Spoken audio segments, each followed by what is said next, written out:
We're going to talk about organic chemistry. We're going to delve a little bit into it, some of the highlights, if you will. And let us see that there. So clearly, pretty much every organic book you ever opens up with pretty much that sentence there. Organic chemistry is really the study of elements that contain carbon. Organic is really carbon-based compounds. They are found in every aspect of our life. The basic sort of organic molecule is basically a carbon to carbon connection as the base of it, along with really hydrogens sort of attached there. So carbon and hydrogens are your basic organic sort of setup. As we'll talk about, along the way, we switch out some of these hydrogens for other elements, which make some different types of organic compounds. But the heart of all sort of organic chemistry is really that carbon, the carbon bond, and that carbon, the hydrogen bond. Those are both, as we'll talk about, non-polar bonds. Yeah. Carbon to carbon obviously has the same electronegativity. Carbon to hydrogen has a difference in electronegativity of about 0.4. So if you remember, you can use electronegativity values to help you determine that. And electronegativity values run from 0 to 4. So something like carbon is 2.1, hydrogen is 2.1, and carbon is something like 2.5. If you just take the difference in electronegativity, subtract them, gives you 0.4, which is considered a non-polar bond, as opposed to obviously carbon-carbon, which share the same electronegativity value, which obviously when you take the difference in electronegativity, subtract them, you get a difference of 0. Anywhere when you take the difference in electronegativity from 0 to like 0.4 is considered non-polar. That means that overall what we're talking about is equal sharing of electrons that are happening here. Anything that has an electronegativity value of 0, like the carbon-carbon bond, is like a pure covalent bond, sometimes referred to. It's got like perfect equal sharing of electrons, obviously to a degree of what's still considered equal sharing, which is 0.4. But in reality, there's a little bit of unequal sharing sort of happening there, obviously, when you get to the 0.4. Just a reminder as well that anything from like above 0.4 to below 2 is considered a polar bond, right? And typically anything above 2 in electronegativity values is considered ionic. Although not perfectly above 2 for most things, but ionic bonds should always be between a metal and a non-metal. So as soon as you see that, you know that it is an ionic bond, as opposed to a covalent bond, which is sharing of electrons and between two non-metals that occur there. Any questions on that there? Okay. So organic compounds exist as molecules with much weaker intermolecular forces. They typically, because they are non-polar molecules, a lot of them, especially the alkanes, which are pretty much all kind of carbons and hydrogens, will use dispersion forces. And if you remember, dispersion forces are weak type of intermolecular forces. They're held together by a temporary dipole, and that is why most organic things are very volatile, and they could go into the gas phase very, very easily. And a lot of the early sort of organic molecules, or simplest organic molecules like methane, propane, butane, those guys are found as gases under normal conditions because they're held together by these really weak intermolecular forces. That is different than something like sodium chloride, which is really held together by an intramolecular force of electrostatic attraction, the positive negative attraction between the two ions. That is a super strong attractive force, and that is why ionic compounds are typically solids at room temperature. Also why you could heat the heck out of an ionic compound and it probably will not go into the gas phase. It'll just start to melt because it is held together by a very, very strong sort of force, as opposed to sort of covalent bonding. So all organic compounds contain carbon and most contain hydrogen. Carbon has 4 valence electrons. It's group number 4 on the periodic table. And the deal with organic chemistry is pretty much the goal is to get carbon to 4 bonds. Yeah. So carbon should only have 4 bonds. It's sort of the goal to get everybody in terms of carbon to 4 bonds.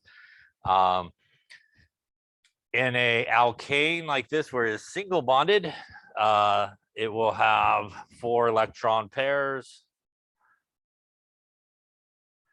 and 4 bonds. That is the geometry of tetrahedral. Yeah. It also, in this case of methane, which is what we're looking at, hybridization, which is this carbon is sp3 hybridized. Yes. Hybridization goes with how many electron pairs there are right around the atom. So if you have 2, it's a reminder of hybridization. If you have 2, that is sp, which is like the linear geometry, right? You got 3 sp2, which is trigonal planar. You got 4, which is sp3, so our tetrahedral. You got sp3d, which is 5 electron pairs. That's our exception to the octet rule, expanded octet, a little trigonal bipyramidal. And sp3d2, which is 6, also expanded octet, octahedral. So again, this is electron pair geometry that we're talking about here, not molecular geometry, but electron pair geometry.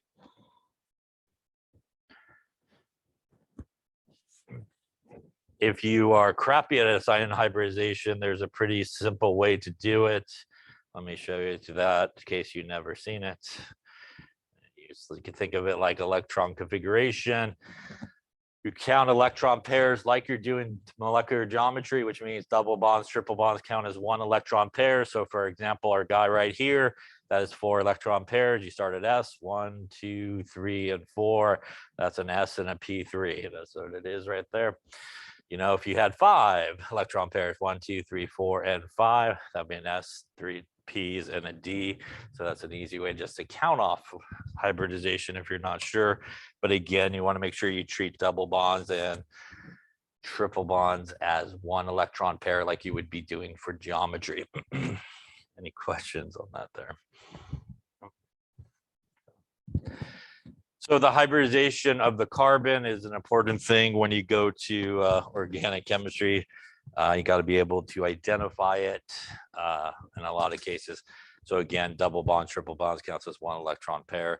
And by the way, when we count electron pairs, it doesn't matter if there's non-bonding electrons or bonding electrons. You count them all the same when you're doing this. Good news is in organic chemistry, usually the carbon very rarely has non-bonding electrons on it, so they're usually all bonds that are happening when you have carbon. Any questions on that there?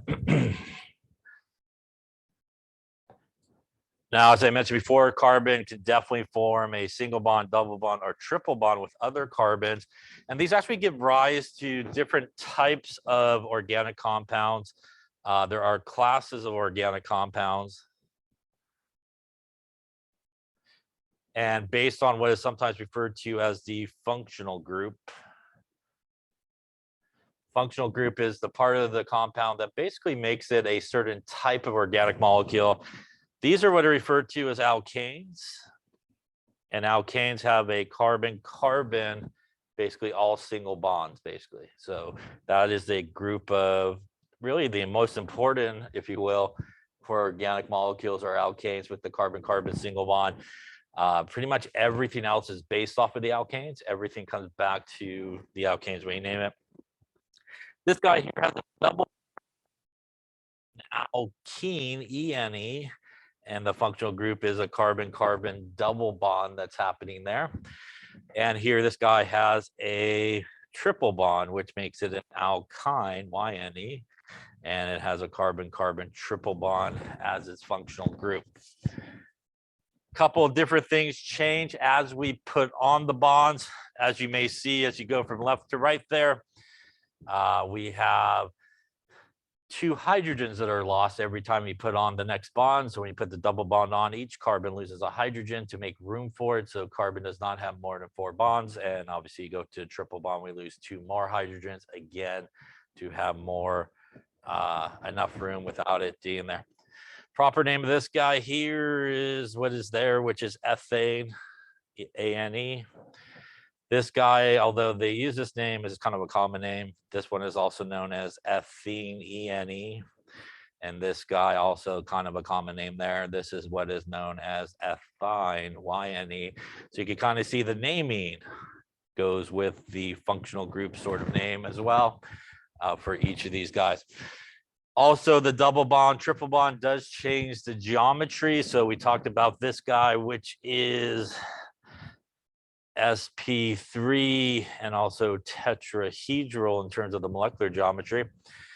This guy, though, has a hybridization of what?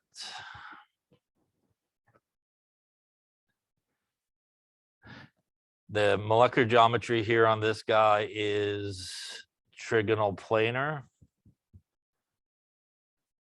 And it has 1 electron pair, 2 electron pairs, and double bond counts as only 1. That is 3 electron pairs. It has a hybridization of sp2 happening there on that carbon.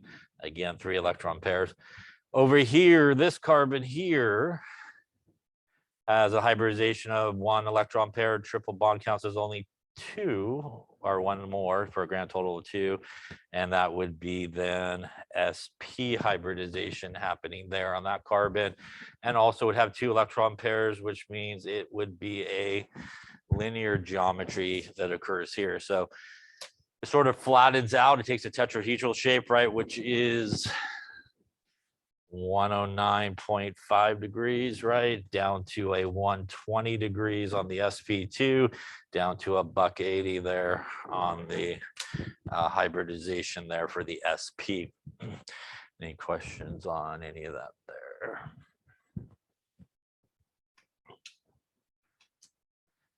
All right.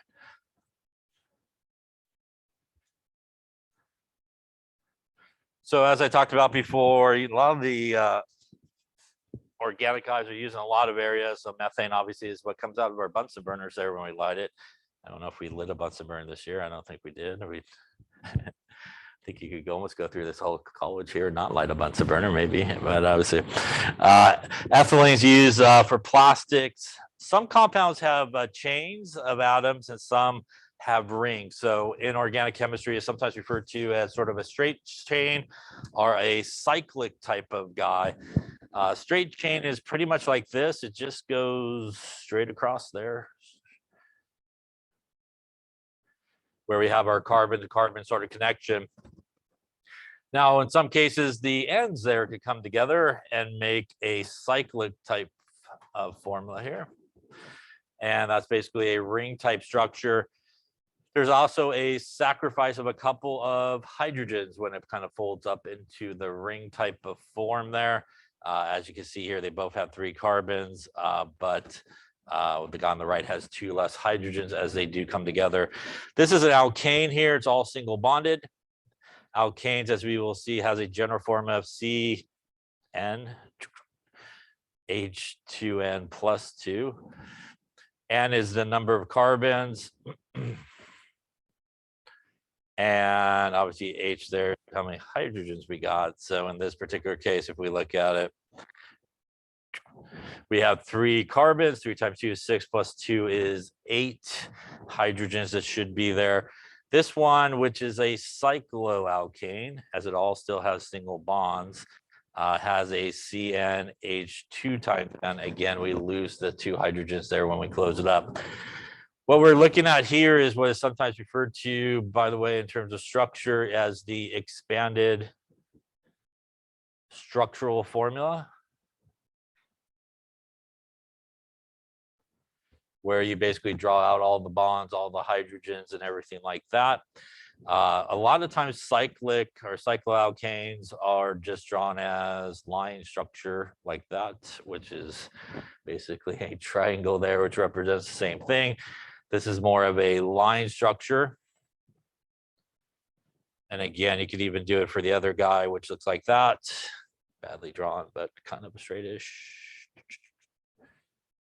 And again, in line structure, we really don't put anything there for carbons, oxygens. So it's just assumed that you know what it is. There with a one more time here. Up. Pretty much anywhere there's a point or where it ends, those are all carbons. Yeah. And pretty much also assume that they have the appropriate number of hydrogens to get carbon to 4 bonds. So the guy at the end would technically have the 3 hydrogens. Guy in the middle has 2 lines coming in, which means he would have 2 hydrogens. Guy at the other end there would have 3 hydrogens. And again, in line structure, we typically don't draw any of that. The only thing we ever draw in line structure is things that are not carbon or hydrogen. So if you see a line with something else written there, then obviously that's not carbon, hydrogen. But typically in line structure, we don't. Also, you could do what is sometimes referred to as the condensed formula, which basically does not draw out the hydrogen. So something like this, CH3, CH2, CH3. That is what is known as the condensed formula. So those are 3 common sort of formulas that are used in organic chemistry. Any questions on that?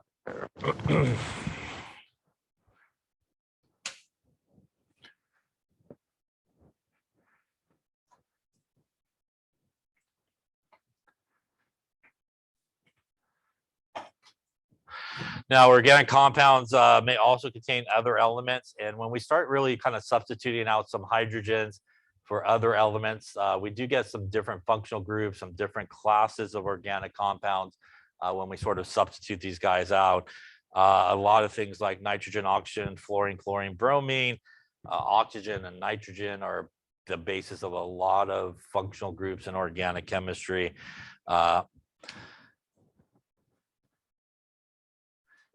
And here are some common sort of bonding patterns that we see in organic chemistry.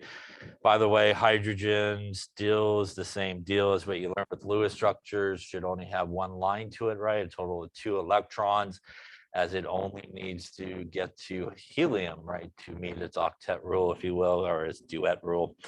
Carbon, typically 4 bonds there always. Nitrogen, 3 bonds. Oxygen is very common, like what we see there. We also see oxygen double bonded to carbon a lot in this sort of situation, which is what is referred to as a carbonyl group. And we see the halogens substituted in a lot for hydrogens along the way. So on the left here, these are 2 sort of oxygen containing groups that we'll talk about. But while we're here, this part of the compound here, which has the OH group, that is the functional group for a alcohol. So if you have an OH group on an organic molecule, that means that you have an alcohol, and it is why it ends in OL there, which is known as methanol in this particular case. Now, if you have something like this is actually, it doesn't matter which one you go on this one, but this part of it here is the functional group for a aldehyde is what this guy is. So the functional group is the carbon oxygen double bond with the hydrogen, and that is for the aldehyde type of group. So depending on sort of the functional groups that are attached there, you'll get some different classes of organic molecules. It will also change the properties of that particular compound, because unlike, say, methane, which is where this guy is based off of, which is this. This is a nonpolar molecule, right? As carbon hydrogen is nonpolar all the way around there. When we put the OH group on there, we now do gain a polar group. And that's important because that polar group right there will have the ability, for example, to hydrogen bond because it is partially negative there, partially positive there. Could hydrogen bond with something like water, which is also negative and positive, and do a little hydrogen bonding action. So by having that OH group there, it makes it actually, for example, soluble in water, as opposed to methane, which would definitely not be soluble in water. Again, it's able to use the same intermolecular force that water does, and it actually is going to be soluble. Solubility, as we'll talk about a little bit, I think as well, does start to decrease as you build out sort of the nonpolar part of the molecule. But usually some things, organic guys that have something like an OH group with like 4 or 5 or less carbons are typically fairly soluble in water. You get above 5 to 6 or more carbons involved, it gets too big really for water to sort of interact with that one small part that's polar on the, say, alcohol, for example. So it's sometimes referred to as steric hindrance. It means there's just a lot of crap in the way and they can't get in there to basically interact with the OH group. So the nonpolar part sort of gets in the way. Any questions? So as I mentioned before, there are some different formulas. We have our expanded, we have our expanded structural formula on the left there, but we again can do a sort of condensed formula. Most people, when they write the condensed formula, will still put the dashes in between each of the units. And again, that's sometimes referred to as structurally condensed formula there, where you kind of put the dashes, but most people will do that. Now, we talked about straight chains. We talked about cyclic organic compounds also have a lot of what is referred to as branches or branch chains.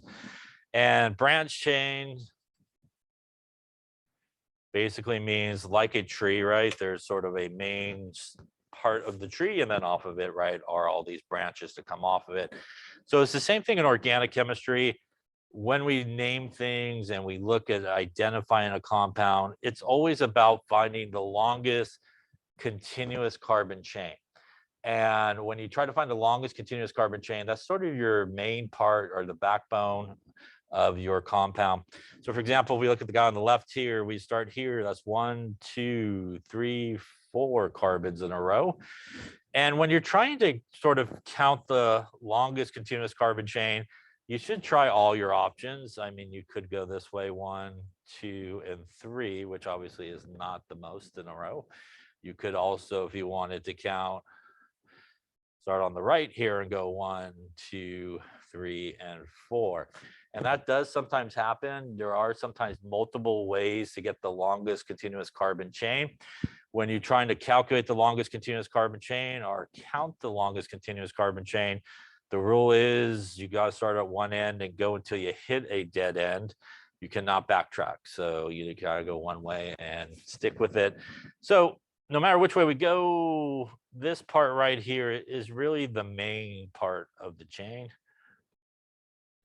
And it has 4 carbons, which is known as butane, by the way, that part of it. And then off of the chain, we typically have what are referred to as a branch. And typically in this case, it is also most often referred to as a group, or sometimes an alkyl group that is there. And an alkyl group, or a group that's off of the main chain, is just that. It is not part of the longest continuous carbon chain. And we do name it a little bit different. So this would be known as a methyl group because it has 1 carbon. And this would be something like 2-methyl butane. And we'll talk about how to name this in just a bit. But so we have sort of a long chain, and we have groups that are attached to it, maybe one group, maybe multiple groups that occur when you do it. But it's always the longest continuous carbon chain for most things that you do in organic chemistry that you're always sort of looking for in terms of naming and stuff like that.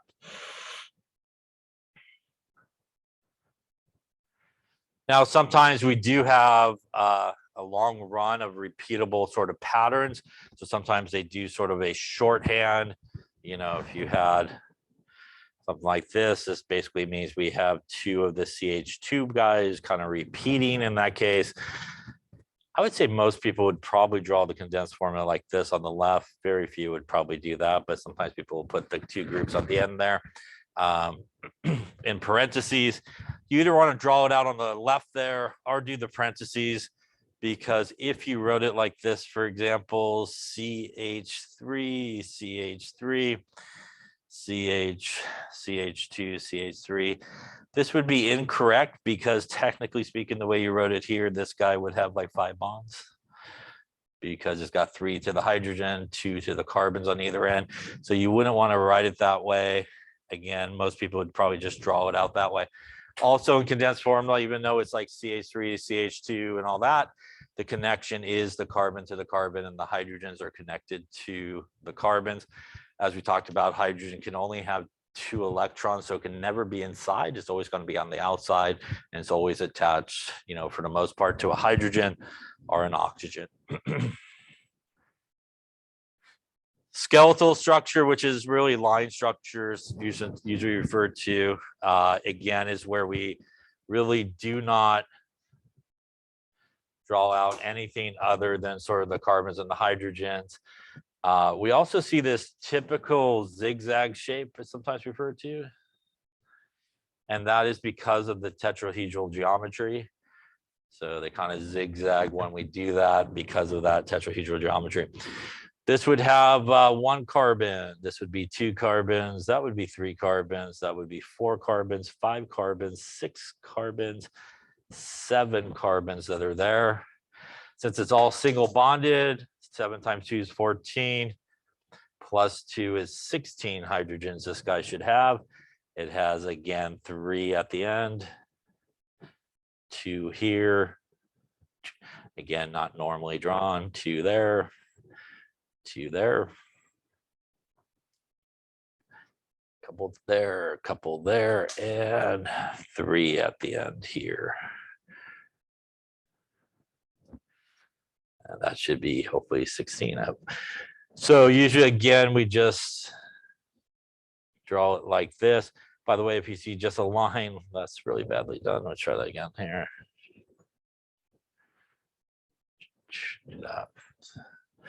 You see just a line with nothing drawn at the end. It is a carbon at the end that would have 3 hydrogens. So if you see a line just drawn in line structure, nothing written at the end, it is assumed to be a CH3, which is a methyl group at the end there. If they want something there, they will definitely put it. So if they wanted something like a bromine, they would write bromine. Otherwise, they will just put a line which represents another carbon. Can you do double bonded, triple bonded in line structure? You can. You just draw an extra line. Yeah, so that'd be like a double bond. And if you needed like a triple bond, draw another line like that. So you could do double bonds, triple bonds, single bonds there, and line structure as well. Any questions on that? Good news when you're drawing is pretty much if there's nothing else there, everything else is going to be hydrogens that are attached to the carbons, again, to give each carbon 4 bonds. This is cyclohexane. It's got 6 carbons, and most of the time it is drawn like this. And again, the ones that you can see on the left there, there is a carbon at each of these spots. And this would be C6H12 here. Again, we lose 2 hydrogens as they close up the ring that is here. A lot of cycloalkanes are drawn as geometrical structures. So earlier we saw our triangle. We also have our square. We have our guy that looks like this. So these are all sort of cycloalkanes, and they're typically just drawn as sort of geometrical sort of structures. Any questions on that there?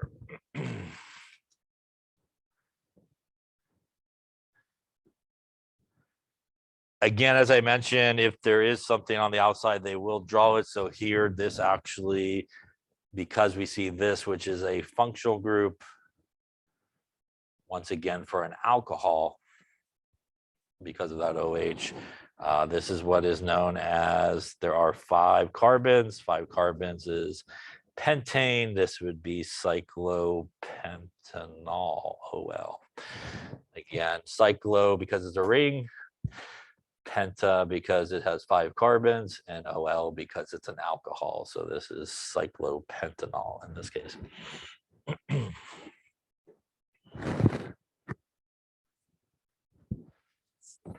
Now, as I mentioned, functional groups are really, the part of the organic molecule that makes it a certain type.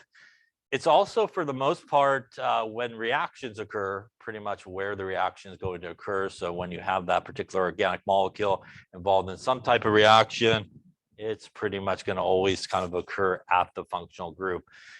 R is sometimes used in organic chemistry to indicate the carbon backbone. That could be 1 carbon, 2 carbons, a bunch of carbons. And then we have our functional group that is bonded there. So we talked a little bit about these guys a second ago. Alkanes have the carbon-carbon single bond. And again, they have the general formula of CnH2n plus 2. Alkenes have at least 1 double bond involved, and they have a general formula of CnH2n. Again, they lose the 2 hydrogens for making the double bond. Triple bond, which is alkynes, have CnH2n minus 2. They lose 2 more hydrogens when they do that. Aromatic compounds are another group of organic compounds, and they have a special part, which is actually what is known as the benzene ring. The benzene ring looks like this. Maybe you've seen it before. It is really a 6-member ring that has 3 double bonds in it. You could also draw a resonance structure that looks something like this. And some books will just lay up a circle in the middle there to indicate benzene. So those are all benzene. So a compound that has that benzene ring is what's considered an aromatic compound in organic chemistry. The reason for that is those double bond electrons are delocalized, which means they are moving around the ring. So at any given point in time, they could be one or the other sort of configuration that is occurring. So for example, if you had a benzene ring with an alcohol group on it, this is what is known as phenol. So again, the benzene ring there would make it an aromatic compound, and the OH there would make it have very much functions like an alcohol that we see.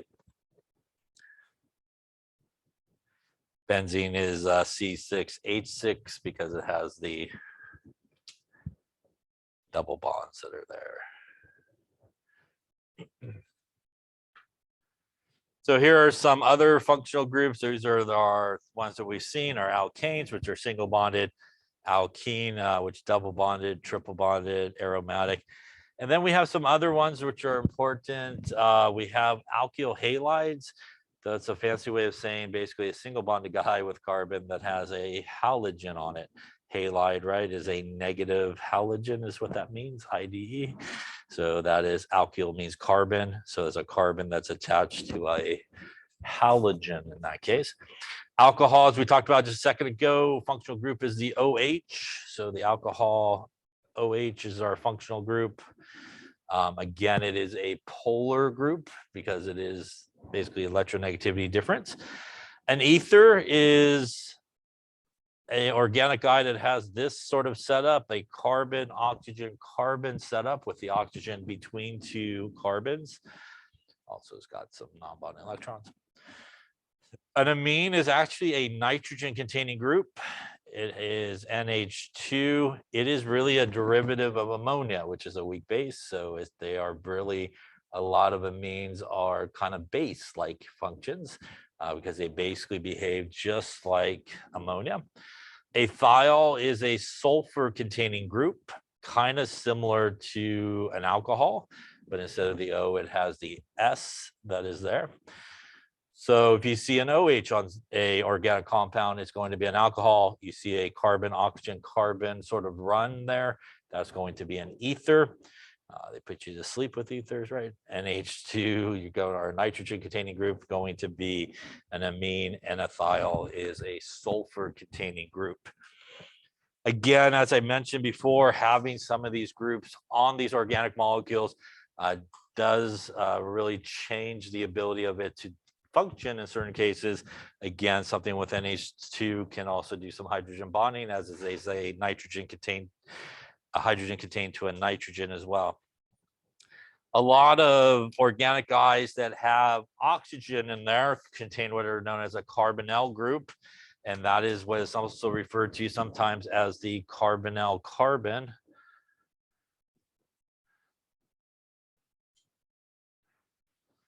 The hybridization of this carbon is sp2.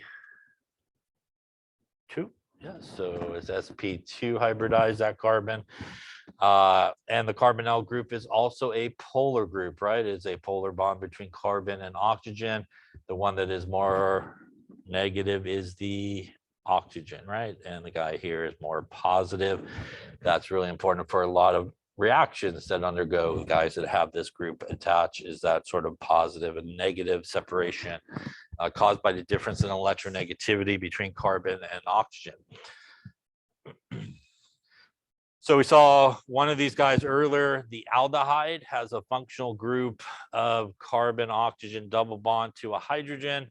A ketone has a 3-carbon run, where on the middle carbon, or the middle carbon of those 3 will have the carbon oxygen double bond. So that is a ketone that is there. This group here will always be at the end of the molecule because it has the hydrogen. This group will never be at the end because it needs 3 carbons in a row to have the double bond there in that second carbon. So you'll never find the carbonyl group at the end carbon, but you definitely will with the aldehyde because of that hydrogen that is there.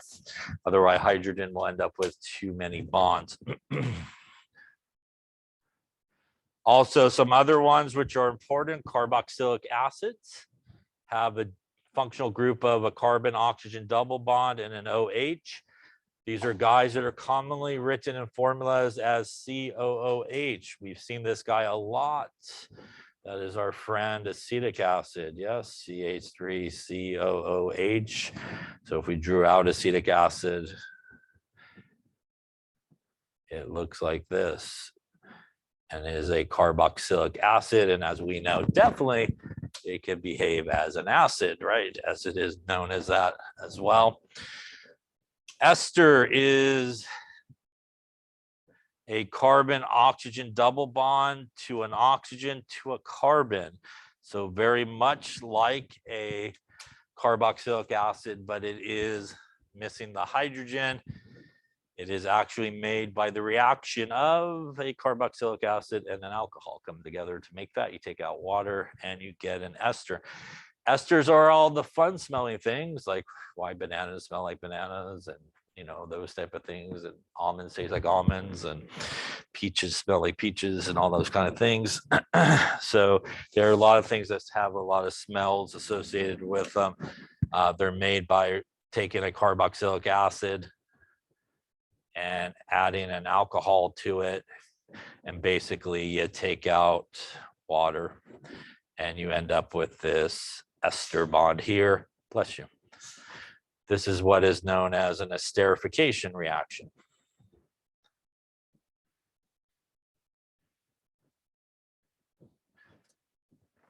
It's a fun organic experiment. You got to go huff all the chemicals at that point, which you normally should not do. An amide here is also a nitrogen containing compound, but it actually has kind of an amine attached to a carboxylic acid, and that is actually how it is made as well. You take a carboxylic acid and you take an amine and you stick them together, and you basically get this amide bond here. This amide bond is also the bond you find like with amino acids, I think. Yes, it's been a long time since I took biology, but yes. So proteins come together, you make that amide bond, yes, and the primary structure, right, of proteins, amino acids. So those are definitely some functional groups. Any questions on any of those functional groups? And again, like I said, having those different sort of things in there give those guys different, obviously, properties than normal things. All right, so let's talk a little bit about alkanes more specifically and sort of what happens with alkanes. Alkanes really are the basis of pretty much all organic chemistry. So if you are going to take organic chemistry, the quicker you learn the first 10 alkanes, the much better you will be, because everything is really comes back to those guys. So it's all really based upon these guys. And alkanes have only carbon-carbon single bonds. They can be straight chained or in a sort of cyclic type form. Now, alkanes can be what are referred to as being saturated. So when you have a saturated alkane, that basically means that the carbon has the maximum number of hydrogens it should have. So, you know, in a situation like where we have this carbon needs 3 hydrogens to get the 4 bonds. This guy needs 2. This guy needs 2. And this guy needs 3 there to get there. This is what is referred to as a saturated hydrocarbon, or an alkane, has the maximum number of hydrogens. As we talked about, when you make a double bond, for example, we double bonded that center guy there.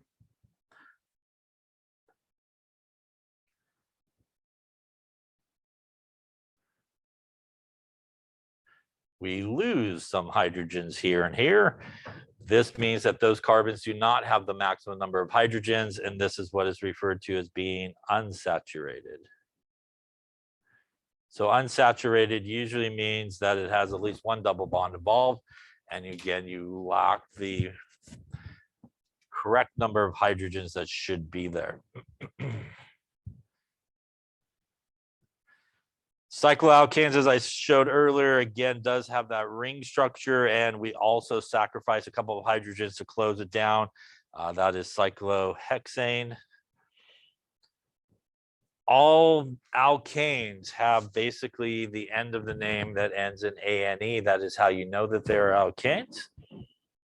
And let's talk about really the first 10 alkanes, which is really important for naming.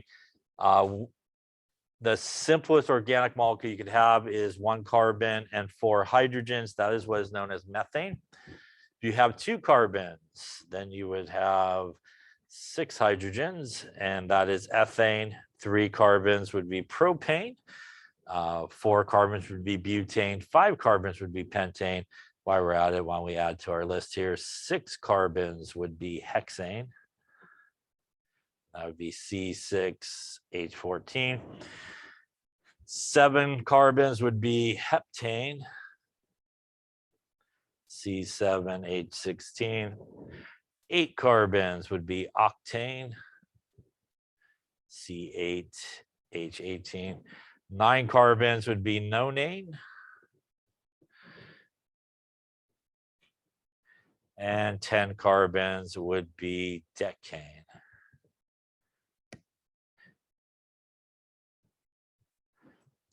These first 10 names, really, really important. Again, like I mentioned, pretty much everything goes back to these 10 names, including groups that are attached, different functional groups. They all come back to these first 10 names. And that's why earlier when we were sort of counting carbons, that's really the basis of what you do when you want to name something is you find out longest continuous carbon chain. It most likely will match one of these 10 alkanes. And that's really going to be the base of your name. Then you have to do some other stuff along the way. And again, just to show you that, you know, they're all related to each other. You know, if we had our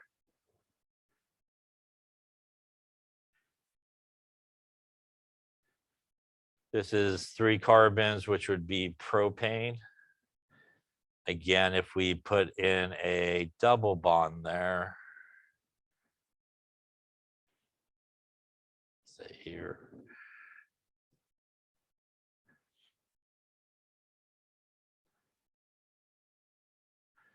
this would be propene, ENE, again, because it's an alkene, but still based off of 3 carbons.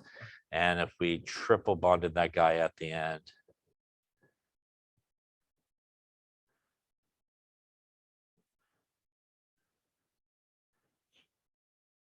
This would be propyne, YNE, because it's an alkyne.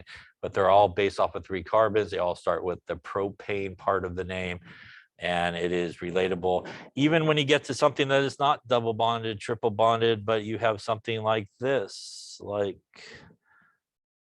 aldehyde here.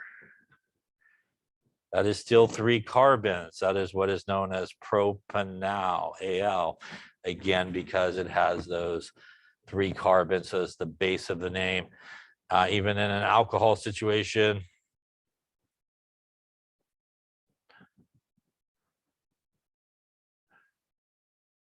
still has 3 carbons as an alcohol. This is what is known as propanol, OL. It's actually 2 propanol because of the location of where the OH group is. So everybody, all different functional groups, they all come back to, you know, how many carbons there are, and they all really come back to sort of these names. Any questions on that there? So methane here, again, our 3D representation, our 109.5 or tetrahedral geometry that's happening there. Again, with our ethane, which is 2 carbons, propane, which is 3. And again, you can start to see the zigzag shape that occurs and why, once again, we sort of draw line structures sort of like this, where we got that kind of up, down, mountain sort of range that are occurring. Now, these are both propane, although they are drawn differently. Sometimes people will look in organic chemistry and go, oh, it looks like it's different. So it's a different thing. And we know that they're both propanes because basically if we do our longest continuous carbon chain, that once again is 3. And if we go 1, 2, and down, we did not back up or hit a wall. That is also 3. There's nothing else attached there. So sometimes people think, hey, if I just kind of draw something up or draw something down, it's a different sort of compound, and it's not. So that's why it's really important to do that longest continuous carbon chain. Now, there are certain things that have the same number of elements, and those are what are referred to as isomers, and it can give rise to different sort of compounds. So if we look at butane here, which is what we have here, and we just go straight through, which is 4 carbons in a row, nothing else attached but hydrogens, makes that butane. If we look at our bottom guy, let's see here.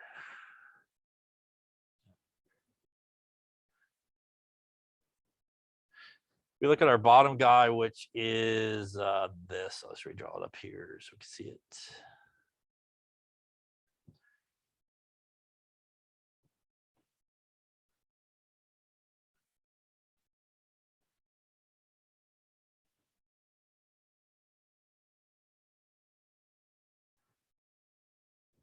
Now, if we were going to name an alkane, there's really several steps that we want to follow. So let's just talk about it. We can use this to help us figure out the name. First off, we want the longest continuous carbon chain, which if we do this straight across 1, 2, and 3, the other way you could get the 3 is to go straight into the middle and then up would also give you 3, or you could go left and up and we'll give you 3. But really, no matter which way you go, 3 really is going to be your longest continuous carbon chain. And if we just put a box around that, 3 carbons, the base of the name is going to be propane here, based off of our first 10 alkanes that we just saw. They're all single bonded. What that leaves us, though, is a group that is not part of the main chain, and that is this guy right here. That is not part of the main chain right there. And this is what, again, is referred to, because it's not part of the main chain, it is referred to as a group.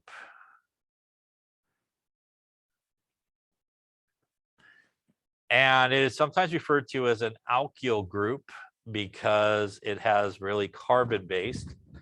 And these groups, alkyl groups, are named the exact same way as we would sort of figure out the propane part.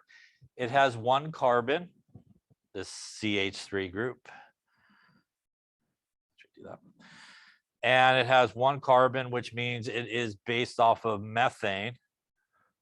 But because it is not part of the main group, we actually drop the last part of it and we actually put YL there, and our CH3 becomes what is known as a methyl group. If we had a 2-carbon group, it would be an ethyl group. If we had 3-carbon group, it would be a propyl group, and so forth. So even the little groups that are not part of it, the main chain, are named the same way. And again, this would be a methyl group here.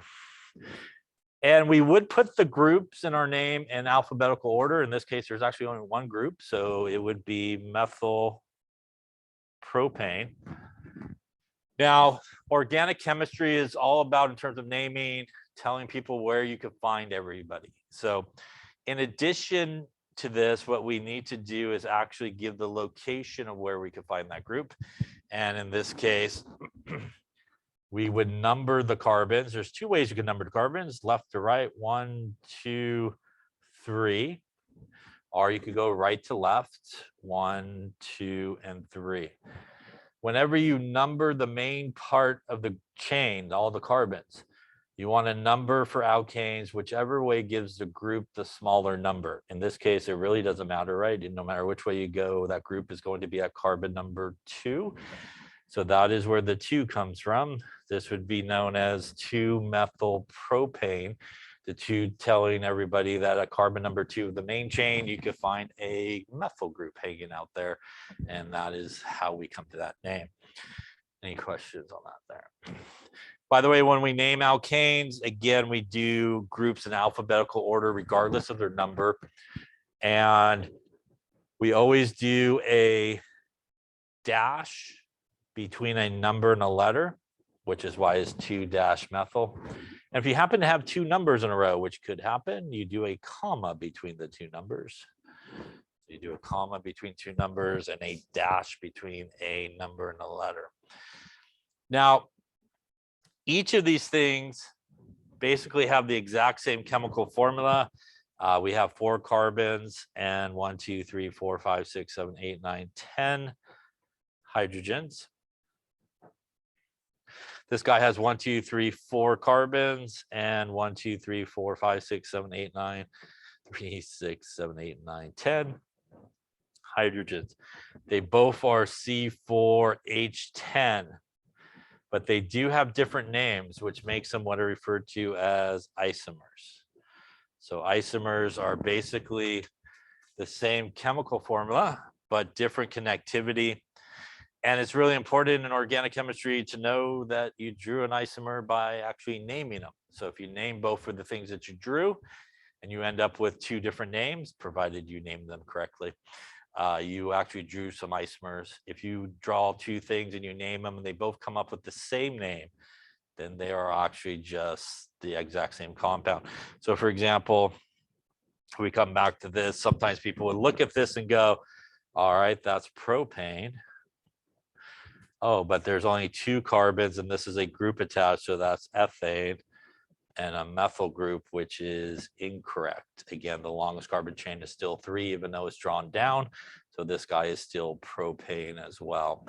So sometimes people get messed up when they look at something that's drawn that's a little bit different. It looks like you drew something different. It's a very common thing. People go, I'll just draw the end up or the end down, and it's like something different. But this is a good way to double check that you really did draw, for example, an isomer.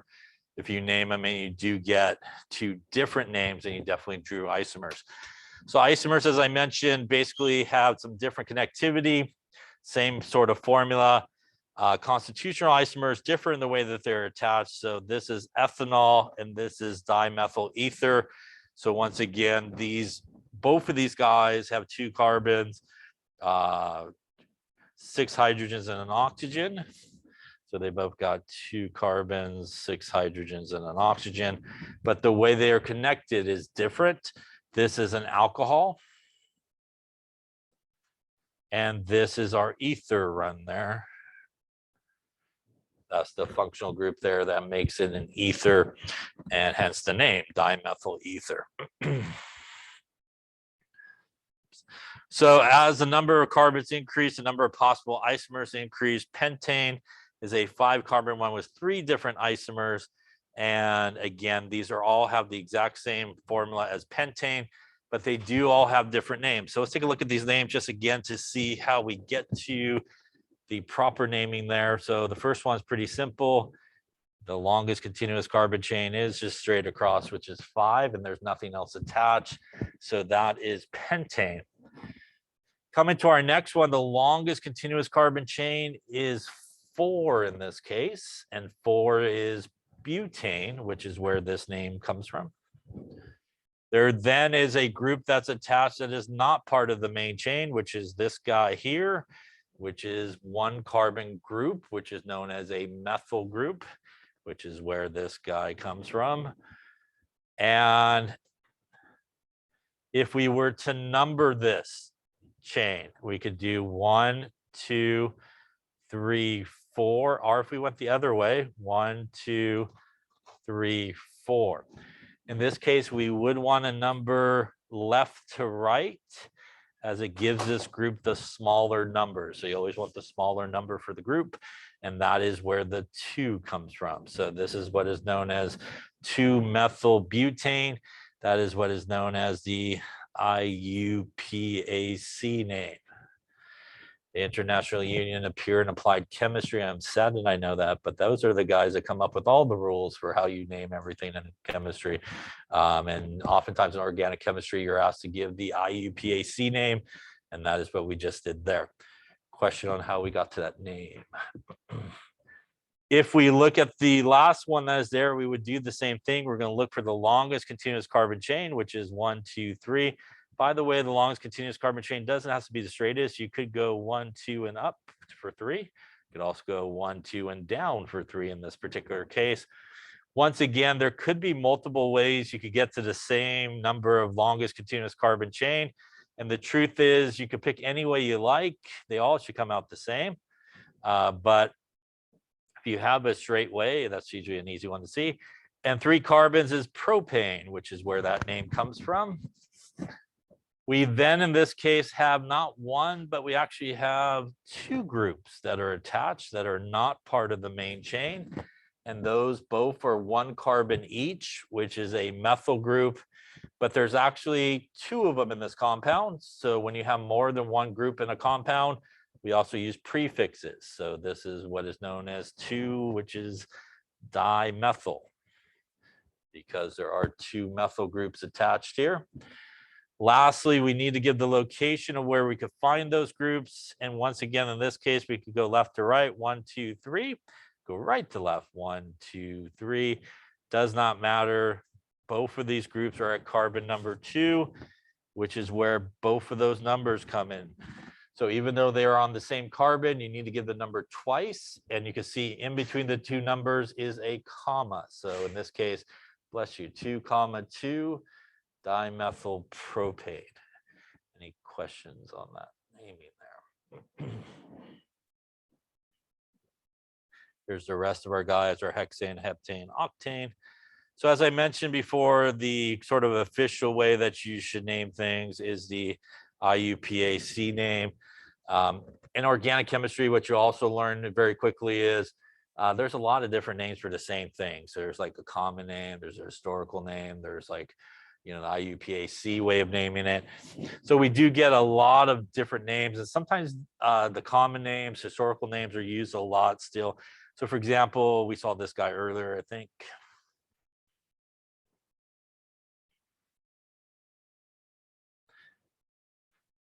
Oops, 3. This is 3 carbons, which is based off of propane. It has the OH group, which makes it an alcohol. So it becomes propanol. And the location of that OH group is at carbon number 2, 1, 2. And this is what's known as 2-propanol. This is also called isopropyl alcohol.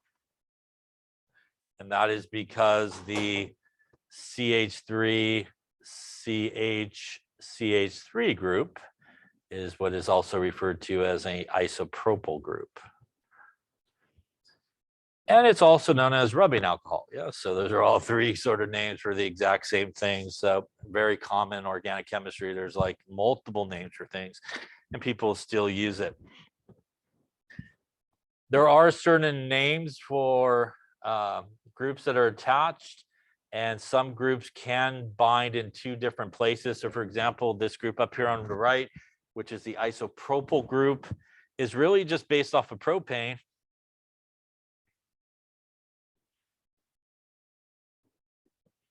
And this is what is known as the propyl group.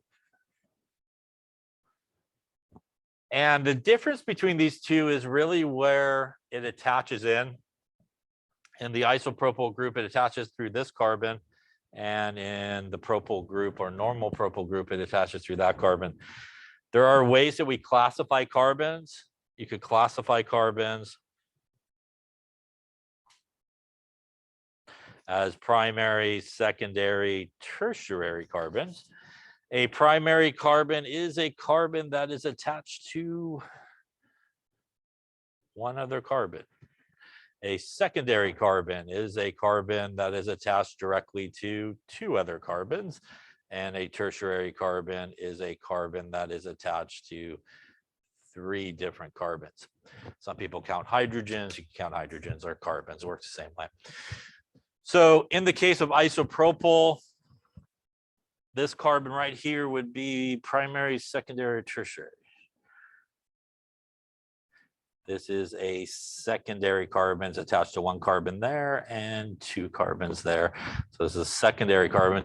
In the case of a regular propyl group, this is a primary carbon as it's attached to only one other carbon next to it. So depending on sort of which carbon attaches in a group, you do get some different names, like there are sec-butyl, SEC-butyl, which is a butyl group that attaches through the secondary carbon.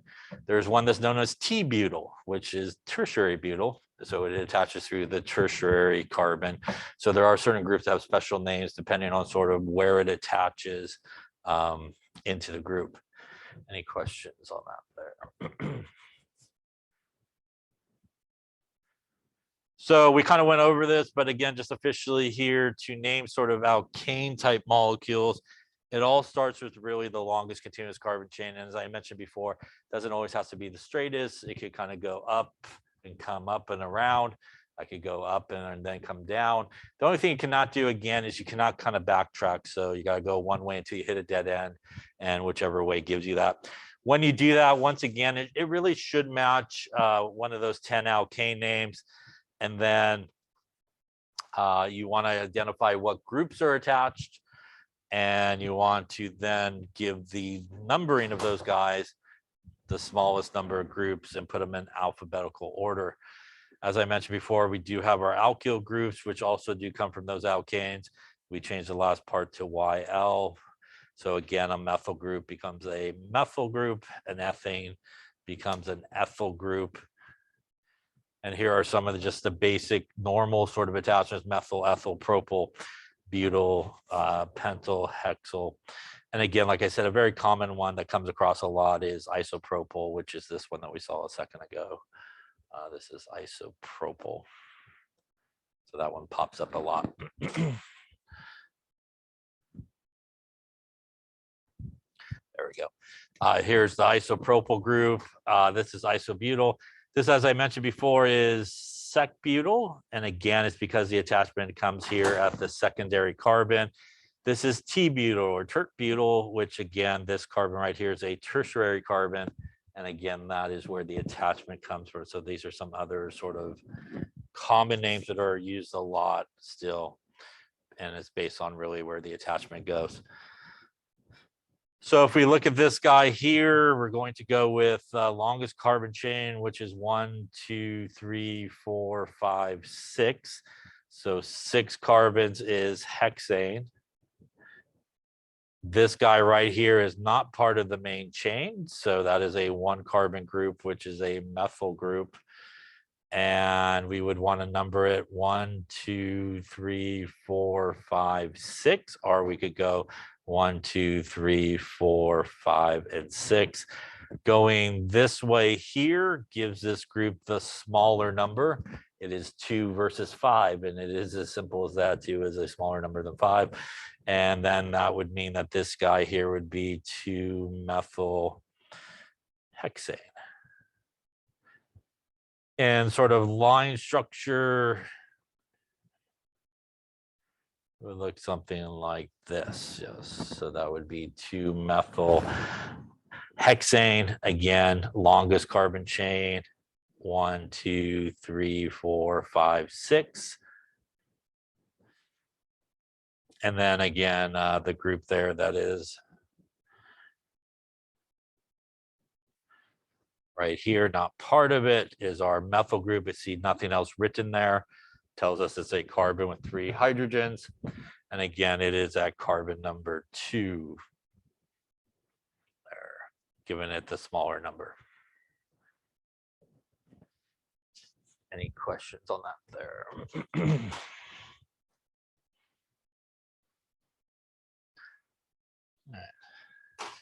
And again, this is a nice picture to demonstrate the idea that it doesn't have to always be straight. So you can see we got our 6 carbons straight.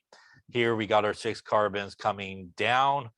And here we actually come down and then back up to get our 6 carbons. And it really doesn't matter which way you take, it should all come out the same if you do it correctly. Again, I would recommend the straightest is sometimes easier to see everything.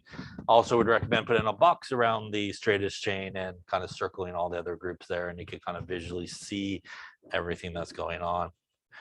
All right, there it is. Now, again, if we happen to have multiples of the same group within the actual compound, we do use prefixes like di, tri, and tetra. They do not have to be on the same number in the compound. They just need to be in it. So we saw one where they both are on the same carbon. They don't have to be on the same carbon. So if you have 2 methyl groups in the entire thing, you would use prefix di and tri.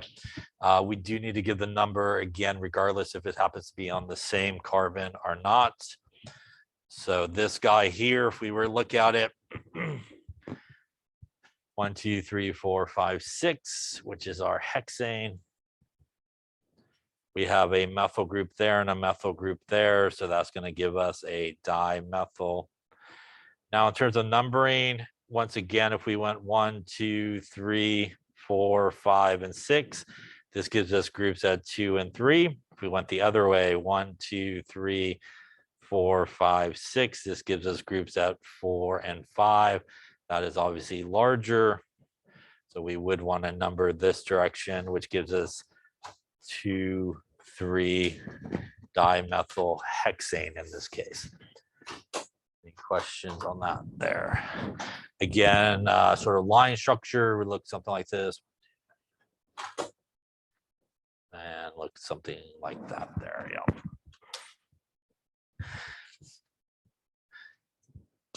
And again, just highlighting it there. There. Then our 2 groups there and there.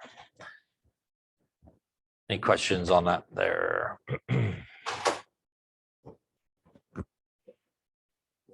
Now we do put, if we do have multiple substituents, which are the groups that are attached, we do put in alphabetical order. We do ignore both the numbering and the prefixes. So we go, if we had dimethyl, we would go with the M. And we do give those guys, as I mentioned, a dash between a number and a letter, and a comma between 2 numbers that may have come. All right, so why don't we try one here? Why don't you do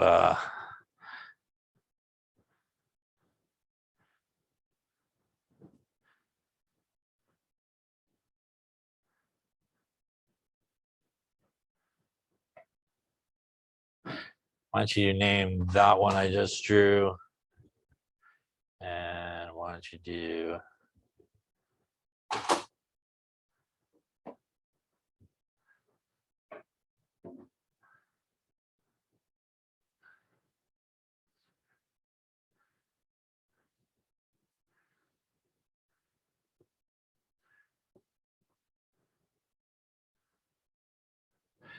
name that one there?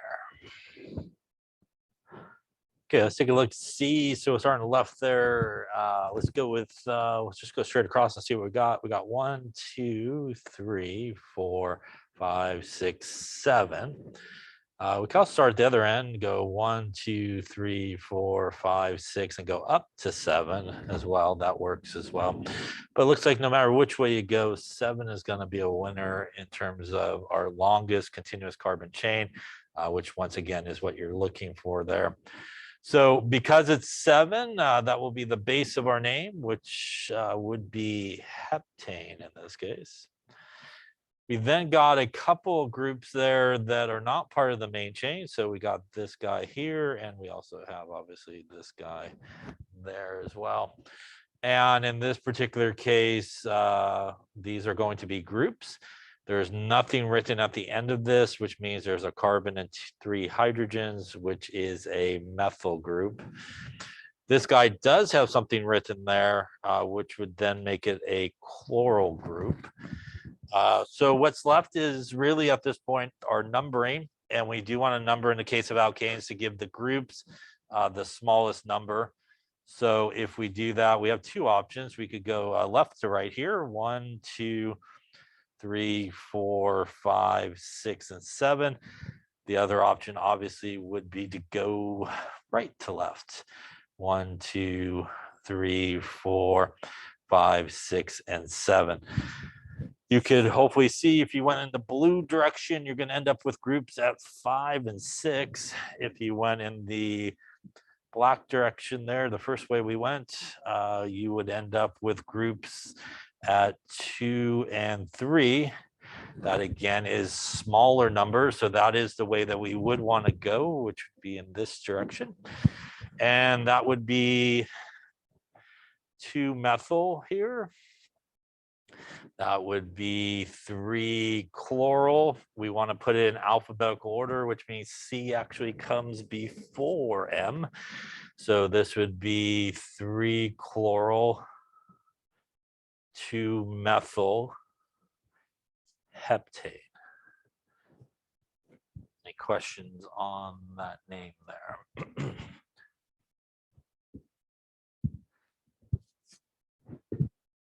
Okay, let's take a look then at the guy on the right. If there's no questions there, we go straight across. That is 1, 2, 3, 4, 5, which seems pretty good. But if we go straight across, 1, 2, 3, 4, and then go up, 4 and 5 and 6, if I counted. So it looks like that perhaps we want to go the upper way there. Would give us 1, 2, 3, 4, 5, 6, which is larger. So again, it won't always be the straightest. In this case, kind of going up does give us that longer group. So our main part of the chain actually is this part here. That is 6, which gives us our base of our name, which is hexane. We have a 1 group that's attached there, which is a 1-carbon group, which again would be a methyl group. So a little methyl hexane. And in terms of numbering, you can probably see that if you go right to left there, 1, 2, 3, 4, 5, 6 would be the way to go. If you went the other way, that methyl group would end up at carbon number 4, which is obviously a higher number. So this would be 3-methyl hexane in this case. Any question on that naming there? Okay, why don't we take 20 minutes, kind of stretch. Okay, so we're going to just kind of continue to list a little bit longer, and then, you know, I might be out of organic at that point. I'm not sure. We'll see. All right, so we've been talking about how to name alkanes and sort of the IUPAC way of naming. And again, it's always the longest carbon chain. And once again, as we saw in a couple of examples, we want to make sure that it is doesn't necessarily have to be the straightest, but so you want to check all your options, but you do want the longest carbon chain.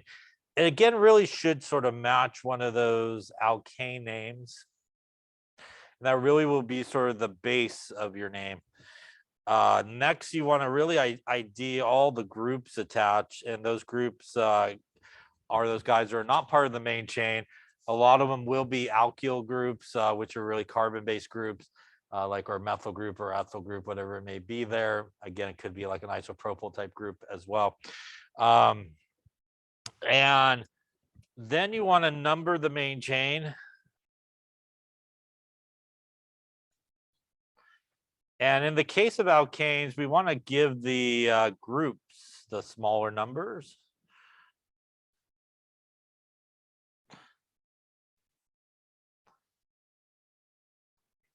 And really, in that case, you really have usually two ways to number, either left to right or right to left. And again, whichever way in this case, we'll give the groups the smaller number. Now, we do then want to put the groups in alphabetical order.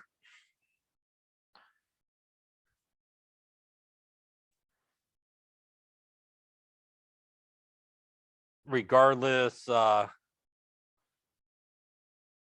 number or prefix. And basically just put it all together with our last couple of considerations.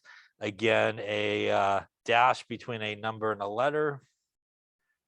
So we want that dash. And again, if we happen to have a couple numbers there, we would use the comma there. And again, if we had multiples of the same group in there, we would have once again used a prefix like di, tri, whatever it may be. Any questions on any of those sort of steps there?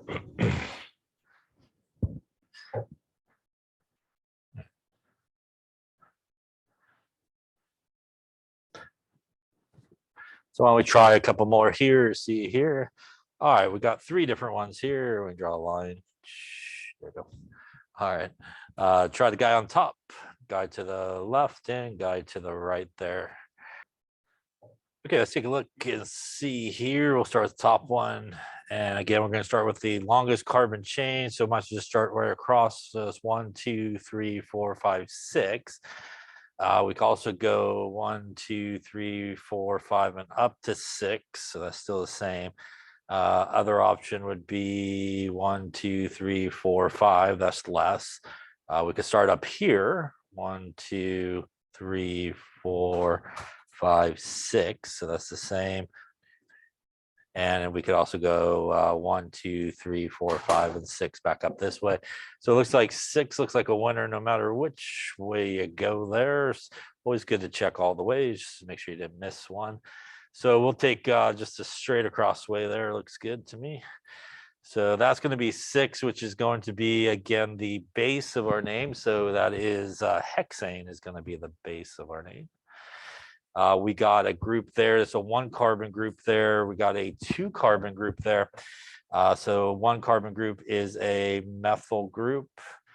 2 carbons is based off of ethane. And since it's a group missing 1 hydrogen to allow it to attach, will be an ethyl group. In terms of numbering, we could go right to left in this case. Looks like it probably will be the one that gives us the smaller numbers. And if we do that, we end up with a 2 and a 4. If we went the other way, we would end up with a 3 and a 5. So if you went this way, you would end up with a 3 and a 5, which obviously 3 is larger than 2. So we would want to go obviously this way. That means our methyl is number 2 there, and our ethyl is 4. So once again, we're going to go alphabetical order regardless of the numbering here. So the ethyl would come first. So this is going to be something like a 4 ethyl, 2 methyl, and then a hexane at the end of it there. Any questions on that name there? Okay, then let's take a look at the guy at the bottom. We're going to again start with the longest carbon chain. So that's going to be a 1, 2, 3, 4, 5, 6, 7 coming that way. I think that's going to do it. 1, 2, 3, 4, 5, 6 if you went up. 1, 2, 3, 4 if you went right and then up. So it looks like 7 is a winner there. Again, that's going to be the base of our name, which is going to be heptane in this case, right?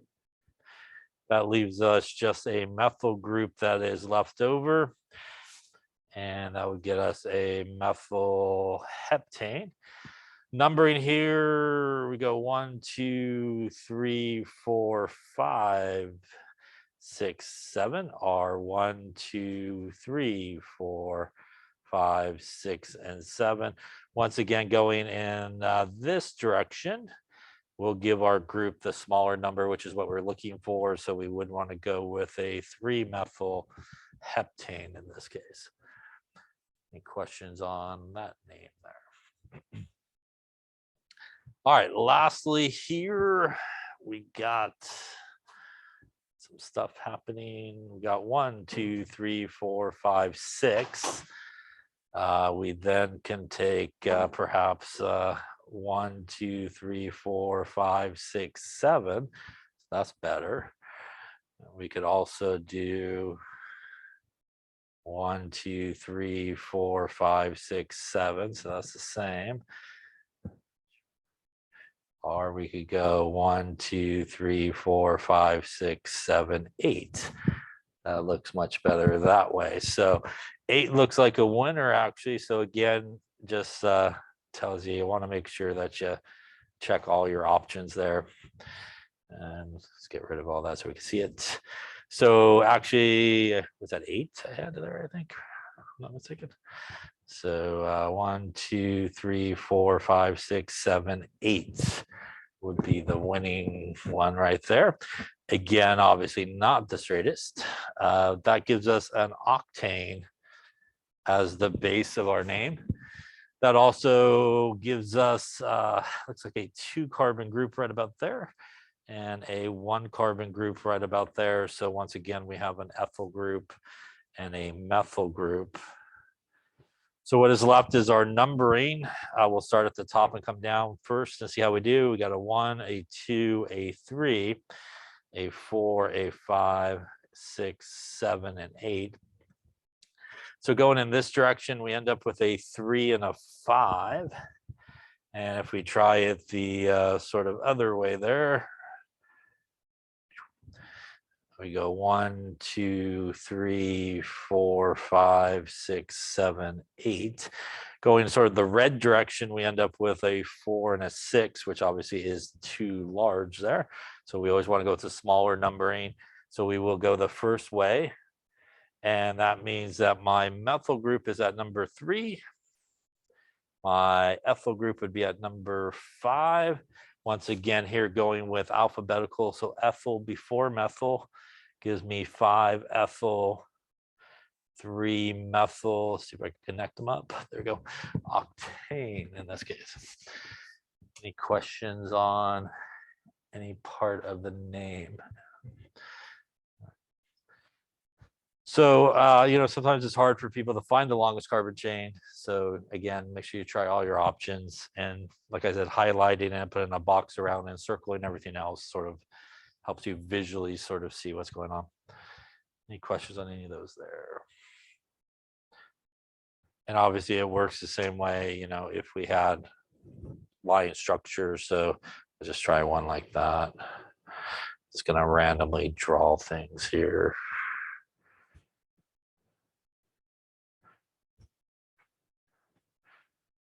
All right, go for it. I don't know either. I'm just drawing like lines. So I'm going to try it myself. See how we did. I think 7, if I counted right, was the longest you could find. You could actually find it multiple ways, but you could actually go just straight across, I think, and get 7. I could also get 7, I think, starting at the very top here and kind of coming across and so forth. Anybody get anything longer than 7? No? Okay, so 7 would be our longest chain here, and again, multiple ways you could get there. So 7 would be a little heptane action, I think. In this case, we actually have a few groups kind of hanging out there. That's not part of it. We got a group there, which is a line, got a group there, and we got this guy here as well.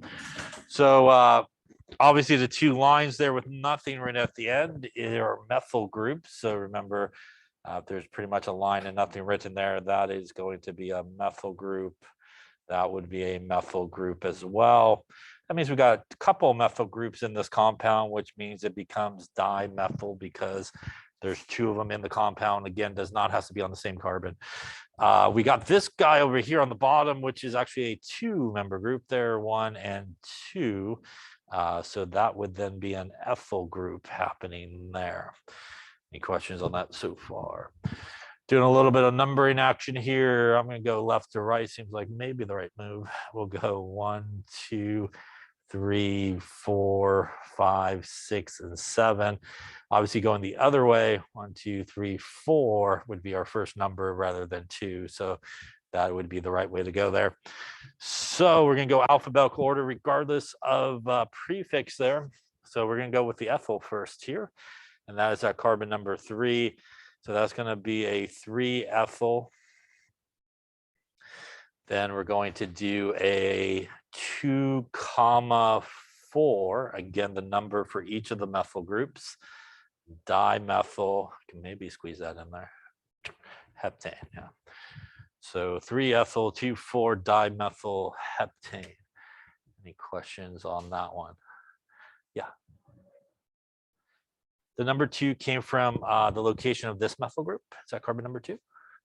And then the other one that goes with it, which is 4, would be the location of the other methyl group right there. No. And then obviously this would be carbon number 3, where we have the ethyl group located now. Other questions? Not bad for just scribbling lines on the paper. That's pretty good. All right, any questions on how to name it if you have the formula given to you? So let's talk about how you draw it if you have a name given to you, which frankly, I think is really the easier of all of it. So if you are given a name, and let's just randomly pick a name here. Let's go with, let me do a 2-chloral 4-methyl, and we'll do a hexane. All right, so we want to draw 2-chloral 4-methyl hexane here. So whenever you have the name and you want to draw it, I personally recommend working always backwards with the name. So when we start backwards in the name, hexane tells us it should have how many carbons? 6. So that's a great place to just start with and just draw 6 carbons, really nothing else there. And we're going to do a condensed formula here first, and then we'll go back and do like line if you like. So that 6 carbons takes care of the hexane part. So that part's done. Then we basically have a group at carbon number 2, which is a chloral group, and we have a group at carbon number 4, which is a methyl group. And since you are drawing it, it is up to you whichever way you want to go. You could go this way and call that carbon number 1, or since you're drawing it, you could go that way and call that carbon number 1. I'm going to go left to right. So for me, I'm just going to put like a little 1 here. That's going to be my carbon number 1, which means right next door is carbon number 2, where there should be a chlorine group, which takes care of that. And a carbon number 4, which would be right about here, should be a methyl group, which takes care of that at that point. Now, we pretty much ran out of name at this point. As we talked about earlier, carbon needs 4 bonds. Everything else here is just going to be hydrogens to get carbon to 4 bonds. So the carbon at the far right has 1 line coming in, which means it needs 3 hydrogens to get the 4. Carbon next to it has 2 lines coming in, which means to get the 4, it needs 2 hydrogens. Carbon next to it has 3 lines coming in, which means it needs 1 hydrogen to get to 4. Carbon next to it has 2 lines, means it needs 2. Carbon next to it has 3 lines, needs 1, and carbon at the end has 1 line, needs 3. There you go. That is the condensed formula here. Yeah. Question on that there. If you were going to do line structure, you really would do the same thing. You would start with the hexane, which means you would do your little kind of zigzag guy until you got 6. 1, 2, 3, 4, 5, and 6. And once again, you could go left to right or right to left. So if I went left to right like I did there, that would be carbon number 1. So once again, we would go to carbon number 2, draw a line and a Cl.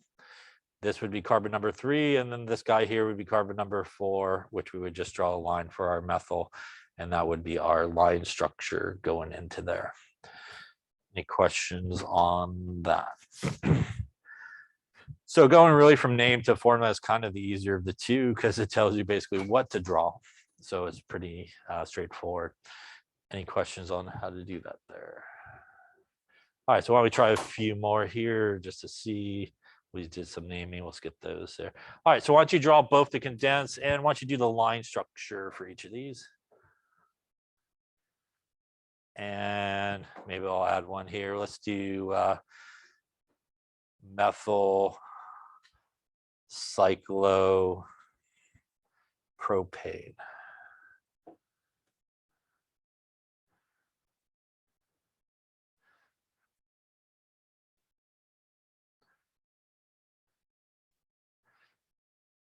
And let's do 1-ethyl, 3-methyl cyclohexane. All right. Okay, let's take a look, see how we're doing. So we'll start with the first one. So once again, whenever we got the name, we want to work backwards. So butane tells us should be 4 carbons. And since we're going to do the condensed, it's a good place to start. 4. That really takes care of that part of the name. Dimethyl means we have 2 methyl groups and they're located at carbons 2 and 3. So I'm going to go left to right once again and call that carbon number 1, which means right next door there would be carbon number 2, which I should put a methyl group. And right next door to that should be carbon number 3, which should also get a methyl group. And now what's left just to fill in our hydrogens. So again, the guy at the end there will need 3 to get it to 4. The guy here actually will just need 1 hydrogen to get the 4 bonds. Same thing with the guy here. And this guy here would need 3. Any questions on that one there? We're going to do line structure, kind of works the same way. We're just going to draw our little peaks there until we get to 4. And once again, I'm going to go left to right, which means right here at carbon number 2 should be a methyl group, which in line structure would just be a line, and carbon number 3 would be a methyl group, which would be right there as well. Any questions on that one? All right, this one really should be 3-ethyl 2-methyl heptane. I think they wrote it backwards there, but we'll do the same thing. We'll go with heptane coming this way. So that's going to be 7. So I'll start back this way. 1, 2, 3, 4, 5, 6, and 7. So once again, that takes care of that. Carbon number 2, we have a methyl group. So I'm going to go left to right again. So that's going to be my carbon number 2. And that means right next door would be my ethyl group, which is a 2-carbon group attached there. And at this point, that takes care of all the parts of the name. We're going to fill in our hydrogens. So we do need 3 there. We need 2 there. We need 2 there. 2 there. 1 there. 1 there. And 3 there. Any questions on that there, that one? Now for line structure, we'll do the same thing. We'll do our 7 to start with. So 2, 3, 4, 5, 6, 7. Once again, I'm going to go left to right. So my number 2 would be right there, which would be a methyl group. And down here would be a 2-carbon ethyl group. That should look something like that. Yeah. Any questions on that one there?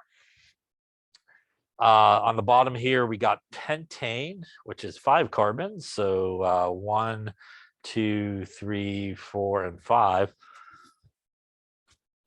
Then we got 2 chloral. So again, I'm going to go left to right. So that would just be a chlorine group. And that means that carbon number 4 for me would be over here, which would be a methyl group. And once again here, we'll finish up our hydrogens.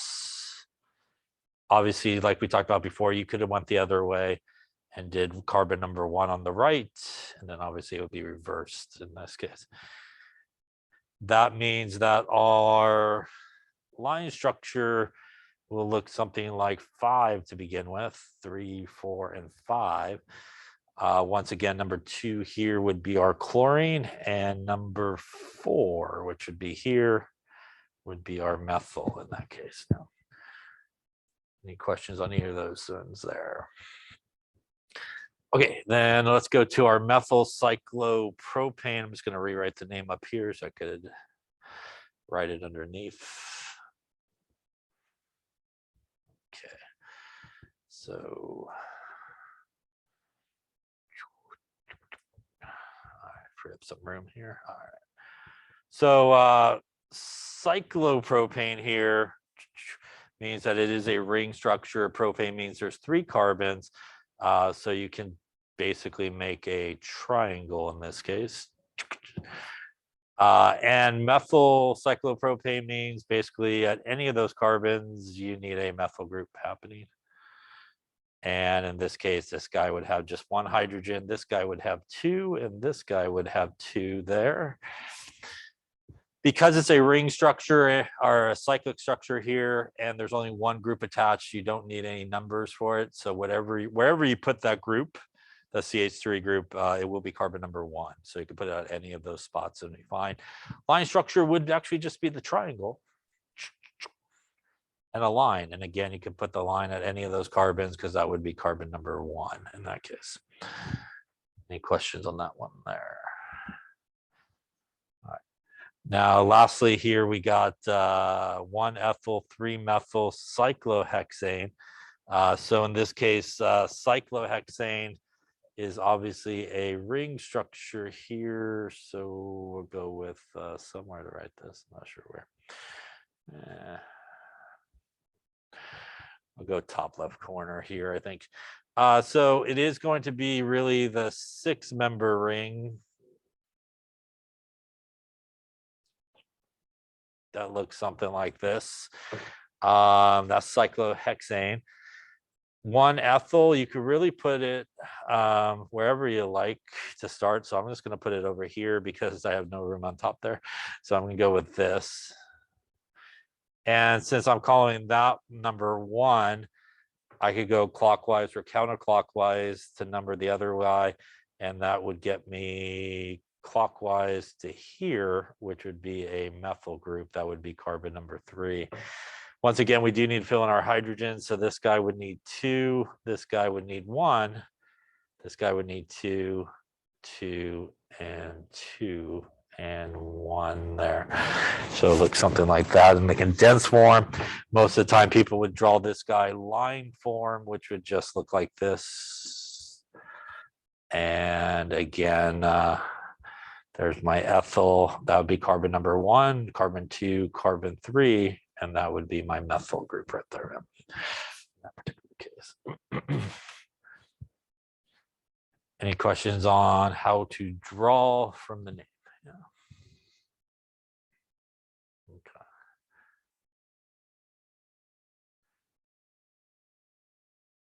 All right, I think good place here. We would lay it up.